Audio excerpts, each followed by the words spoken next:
ต้องถามแฟนใช่ไหมดูแลใช่ไหมอันนี้ก็มาเย็นผมนะคะตอนนี้นะคะเล่นจริงเก็บจริงใช่ไหมแต่ว่าอะไรนะคะก่อนได้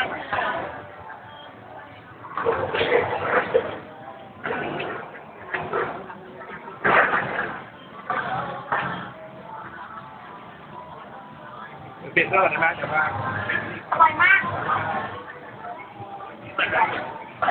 ร้อยจะมาหลาย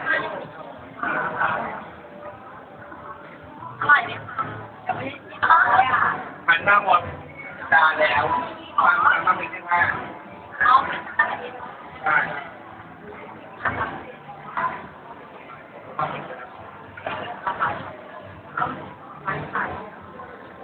ไม่เก็บผมไปทำไมหน้าอื้อตื่นตักผลไม้